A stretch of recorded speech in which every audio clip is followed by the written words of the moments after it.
I said in my last video that in the next video you might see me with a microphone because I plan on getting one. As you can see, that idea has come to pass. And of course it lights up in a variety of rainbow colours because it's me. So now I have this microphone, it means that one by one I'm getting closer and closer to my grand master plan. But this video isn't for me to announce anything to do with that master plan. This video is literally for me to just yap about Batman. Because I am knee deep in binge watching Gotham. I have 4 episodes left of series 3. And I keep hearing all of this talk about it being Batman's 85th anniversary.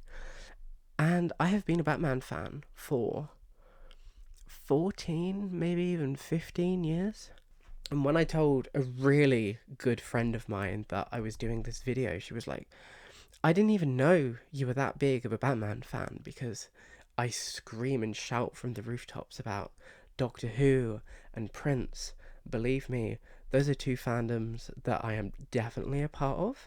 But I have been on this planet for 24 years, and at least 14 of those have been watching Batman, playing Batman, reading Batman, building Batman Lego, feeling a connection to this universe and this lore. And I've never really screamed about it from the rooftops. So, this video is going to be me screaming about it from the rooftops. And I'll try not to make it too long. But there is 14 years worth of memories and stuff to talk about. So if it does bang on, I am incredibly sorry. And there is also one massive life-changing event at the center of this video. So if that isn't a hook to keep watching, I don't know what is. So this is me, the icon Vicky Lee, celebrating 85 glorious years of Batman. And as you can see, I've dressed for the occasion.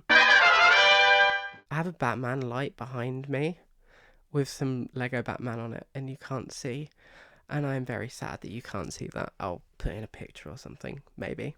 See, if you were to ask me where I first encountered Batman, when I first encountered Batman, for the life of me, I've been mentally planning this video for days, and I've been going back and back through my personal history trying to figure out all the different things I want to talk about, but also where the fuck this love of Batman came from. And I honestly, genuinely cannot pinpoint anything. So as to the origin of this passion, it's unknown to me, but it has had, I want to say devastating. It's not devastating. It has had incredible, deep running, life-changing outcomes, which we'll get to.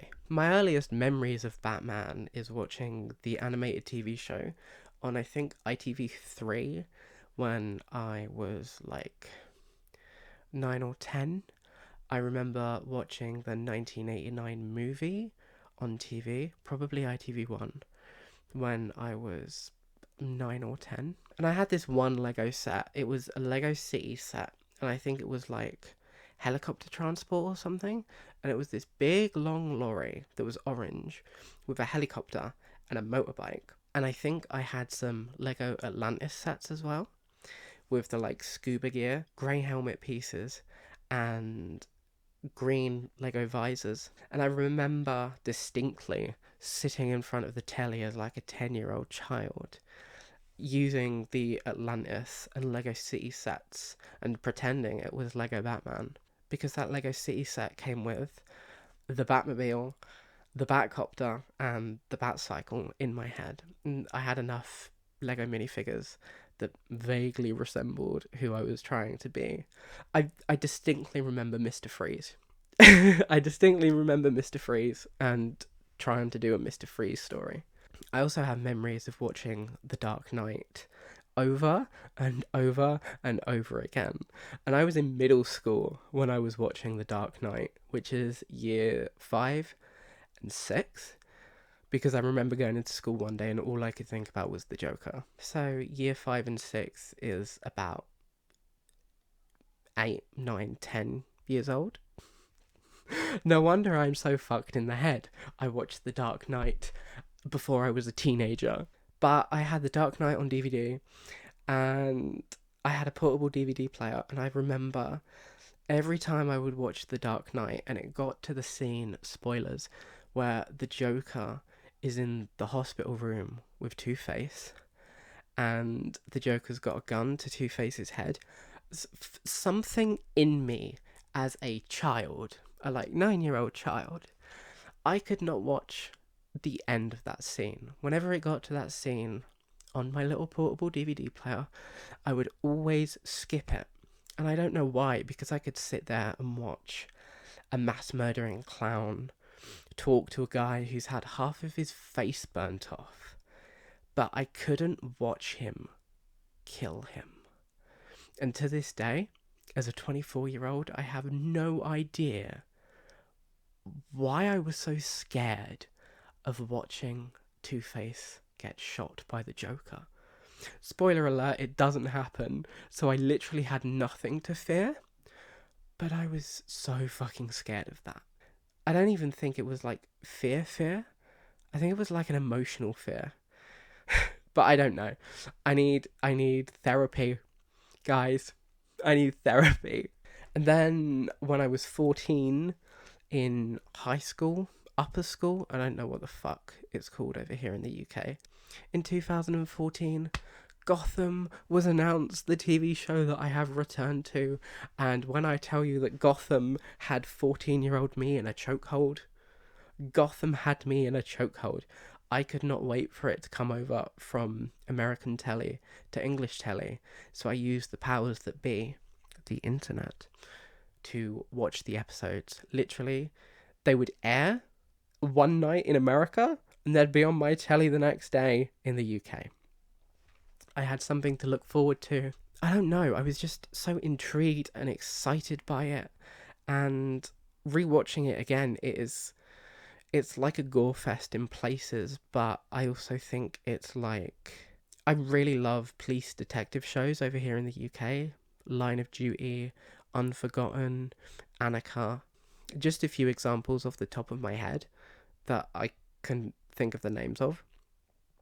And Gotham feels like a police detective show with mass murdering criminals in and a couple of superheroes, though not really. So it's like my bread and butter as to what I watch now. But it's spoiler, Fish Mooney gouges her eyeball out with a spoon, and that was one of my favourite scenes as a child. I must have been 14, 15 watching it, and I was like, holy fucking shit. Slay mother. Obviously those words didn't exist at that time, but it's probably what I would have said if those words were around at the time. And I've grown to love Fish Mooney. G.I. Jane jokes aside, Jada Pinkett Smith as Fish Mooney is incredible. There are so many incredible actors in Gotham that I feel I can now truly appreciate. And I can't lie, Gotham on second watch is a bit stupid and convoluted, but my favourite Doctor Who writer is Stephen Moffat, and he rebooted the universe twice in Doctor Who, 2 years in a row. So, again, my bread and butter. I need to say and mention Cameron Bickendover as Selena Kyle. Girl crush. Corey Michael Smith as the Riddler. Boy crush. By Panic. And Cameron, if you are listening, which you won't be, but Cameron, I am free on Thursday when I am free on Thursday. Or whatever the meme is. I don't know. But Cameron and Corey, bloody love you guys. I kind of fell off the Gotham train after a while. It wasn't until early 2021 that I went back to finish Gotham.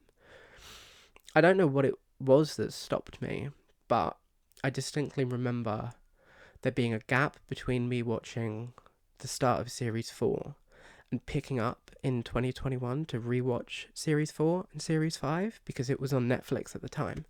And I was like, finally, I can find out what happens. I can see how it ends. So I did watch it. I managed to binge all 12 episodes of the final season in a day. That was like 13 hours of my life. Incredible 13 hours of my life. And at the end, I was so fucking sad. I think I cried a lot because this was a show that it's a show from a franchise and a universe that I love, and I was putting it to bed. I was closing the door on it. I remember watching Gotham around the time that I started to realize that I was trans and trying to navigate through that world. But I also associate Gotham with like literally the best year of my life, or the best 2 years of my life, which is when I was 14, 15, living in London, when I was watching Gotham. And part of me, when I was finishing it, felt like maybe the reason that I didn't want to finish it is because I didn't want to close a door that accessed that best part of my life. And I think it is a very brave and commendable thing for me to have done. I'm gaslighting myself. For me to have finished that last episode of Gotham. I was honestly terrified and petrified to go back to Gotham from the beginning, because with Selena and Bruce especially, you watch these children grow up, go from kids to teenagers to young adults over the span of the 5 series. I have an attachment to both of them. I mean, it's Selena Kyle and Bruce Wayne, for fuck's sake. And I was so scared that I would see their tiny child faces for the first time again and just be overcome with this wave of emotion, because they're children and I don't want anything bad to happen to them. Plot twist, one of them sees their parents get gunned down in front of them and becomes an orphan. The other one is on the side of a building watching it happen. And I believe that in Gotham universe, they are entwined together, in love, connected, because they are trauma bonded. Like, in every Batman piece of media, Batman and Catwoman are in love. They're not in love. They hate each other. They love each other. In Gotham, they just witnessed the same murder and decided, hey, we're going to kiss about it. That's what I've deduced from watching Gotham again. I've just remembered the Arkham games. How the fuck could I forget the Arkham games? If you said to me, Vicky Lee, what is your favourite game of all time? There is a 1 in 3% chance that I would say Batman Arkham City. Let me tell you, when I got the Blu-ray, maybe even the DVD for Michael Jackson's This Is It, and I loaded it up and the trailer for Arkham City came up, I was transfixed. I wanted to reach out and touch it, but I couldn't because I come from a fairly poor family. I couldn't afford an Xbox 360, let alone a game to go with it. The greatest thing happened a couple of Christmases later, I want to say 2011, maybe even 2010. Secondhand Xbox 360 with Arkham Asylum. I cannot tell you the pride I felt when I beat those thugs for the first time. The first 3 after, spoiler alert, the Joker escapes. I paused it and I was like, I'm doing this. This is really fucking happening. And I've played Arkham Asylum and Arkham City so many times. Recently, in the past couple of years, I think it was around the time of The Batman. We'll get there. Arkham Asylum and Arkham City makes you feel like Batman. You best believe I was doing the voice and everything. Playing City and Asylum, you are Batman. It is Batman. You've got the rogues gallery, you've got the detective stuff. It's a perfectly crafted variant of the Batman universe and mythology, where you can just slide yourself into it and become the Caped Crusader. You can become the Dark Knight, because you are vengeance. You are the knight. You are Batman. Origins is shit, and so is Arkham Knight. I'm very tempted to play Arkham Knight again, though, just for the hell of it. Although I think part of my beef with Arkham Knight is the fact that when I was saving it on my Xbox, it just refused to save, so I had to keep redoing the same thing over and over again. But you know, when you have no patience, that kind of stuff will severely fuck you off. So yeah, like every Batman fan, I have so much love and praise for the Arkham games, at least the first two. And after I binge watch Gotham, probably gonna play one of them, two of them, three of them, get my hands on Origins and play all four of them. If you can't tell, I'm in my Batman era. And then there was the Batman. I'm sorry if I'm getting used to this mic, so I'm sorry if the sound's really shit. Leave your tips and constructive criticism in the comments down below. And then there was the Batman, the 2022 masterpiece, written and directed by Matt Reeves, starring Robert Pattinson and Zoe Kravitz. And when I tell you that this film had me in a chokehold, this film had me in a chokehold. I was publicly embarrassing myself on my TikTok thanks to this film, to the point that I got hate comments. One of which said another fatherless child, which is fucking true, because I'm halfway to becoming Bruce. I'm 3/4 of the way to becoming Bruce Wayne. My dad's dead. Once mum goes and I become a billionaire, that's it. I am fucking Batman, bitch. I'll throw in some clips from my The Batman era, because holy shit, it was a time. When I tell you that The Batman had me in a chokehold, it had me in a chokehold. Ah, Batman! I'm vengeance! I'm not wearing hockey pads! I'm Batman! I'm gonna get you, Riddler! You don't stand a bat chance against my bat fist. Catwoman, I'm with the tampons. What size pussy do you wear? I'm a fairly frequent cinema goer, but I have never seen a film in the cinema more than once, apart from The Batman. The second time that I saw The Batman in cinemas was on my 22nd birthday. In my old age, shut up, I'm old. You don't know my story. In my old age, I've come to hate and resent birthdays, and I don't like to do much for my birthday or even celebrate or acknowledge it. But you know what I done for my 22nd birthday? I had a Batman themed birthday. The card I got from mum was Batman, and I had a badge on. I should have worn the badge. I went to see the Batman in cinemas for the second time. I got the Penguin figure from the Batman line of toys. I had a Minecraft birthday cake, but we won't talk about that because that's not on brand. And when I went to the cinema, I was wearing a Riddler top from the Batman. In fact, the reason why I have clear glasses is because I wanted the same glasses as Paul Dano's The Riddler. Except when I got these, I soon realised that these are square and Paul Dano's Riddler's clear glasses are round. So I done fucked up. But it's okay because this is me now. The Batman was a time. I cannot wait to watch the Penguin series that has just started, I think literally today. Apparently the second Batman film script is written. Apparently it's going to be a trilogy. So, you know, I'm very excited for the next Batman film. And honestly, one of my biggest regrets from the Batman era is not embarrassing myself online, is the fact that I didn't sit down and write a review for my blog, because I had so much to say about that film. I might have to rewatch the film again to try and get all of those thoughts out of my head and put onto my blog, because I have so much to say. The short version is The Batman good. I mentioned my dead dad. I do have a couple of Batman stories that apply to him, which is really nice. Honestly, the fact that I can connect even my dad to Batman.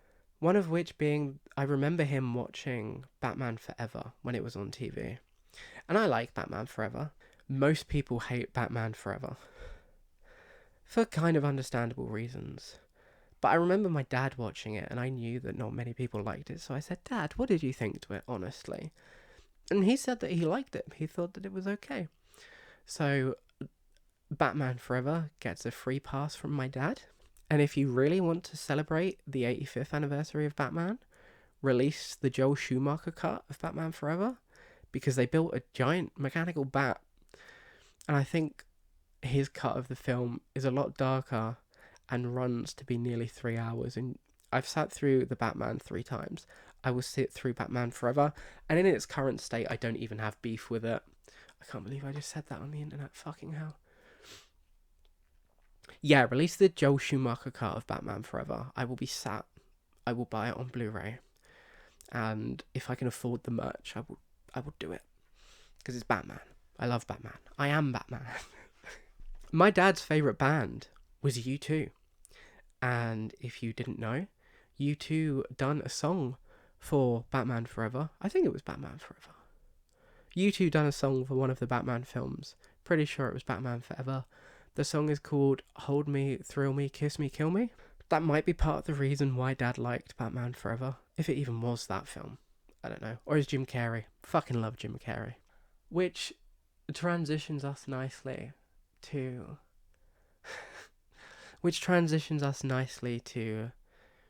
the day that everything changed and Batman.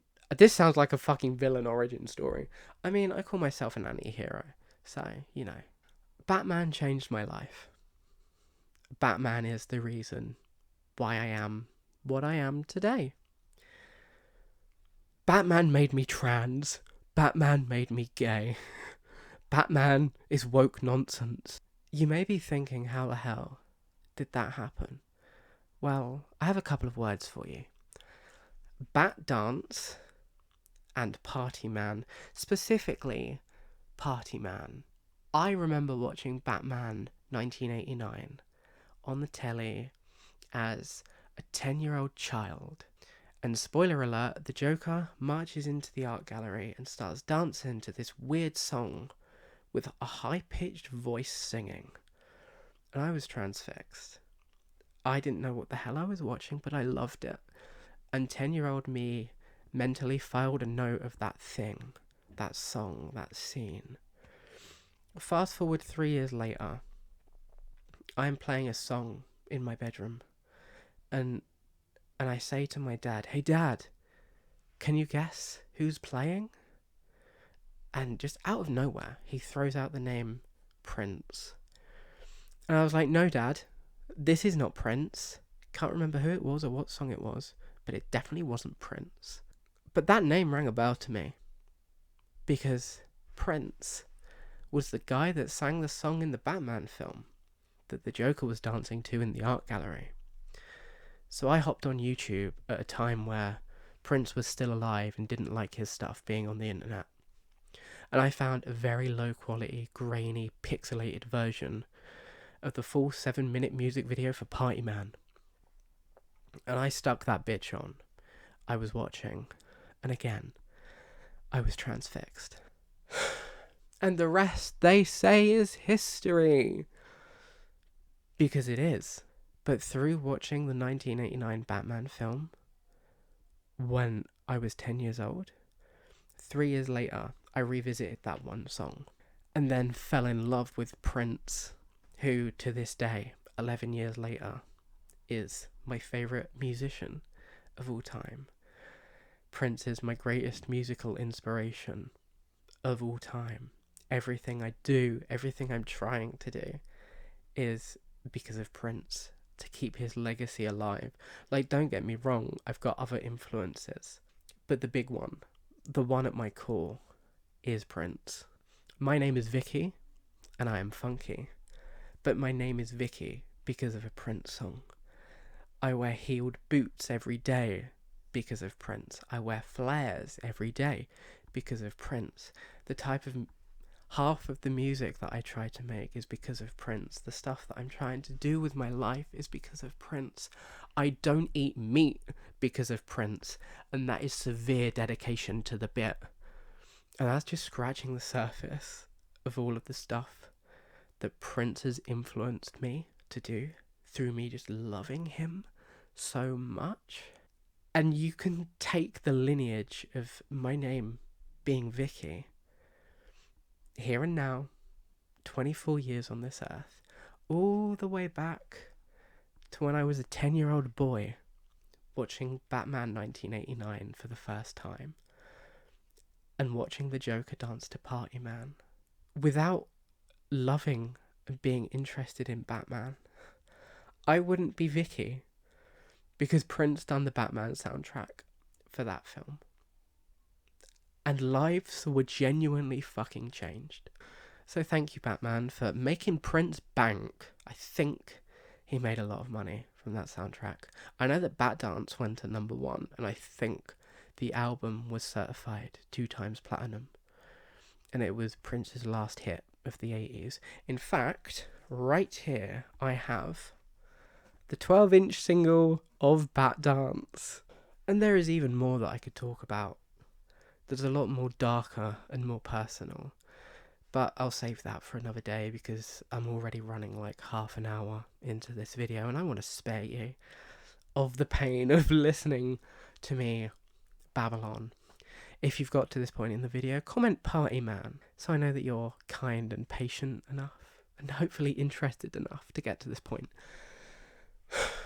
But part of the reason why I think I've done this video is because I was on video call to my friend Angel Faith Asylum, and we were talking about how deep our love of Batman, and specifically the Joker, runs. And I don't want to have that conversation without her. So, I'll save that for another time.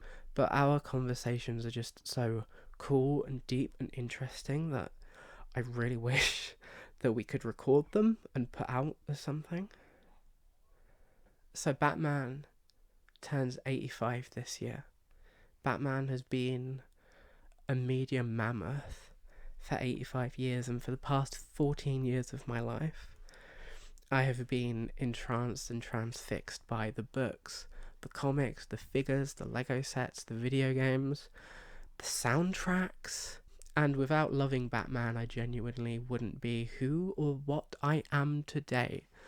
And I think that's fucking incredible.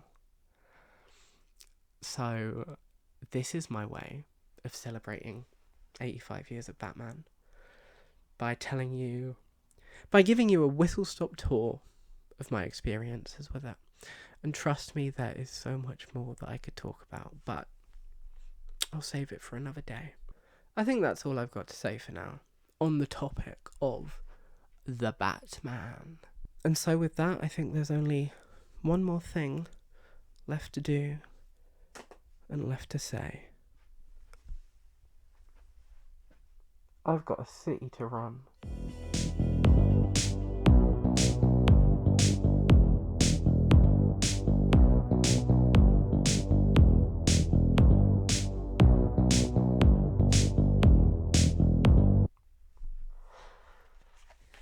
And cut! Woo!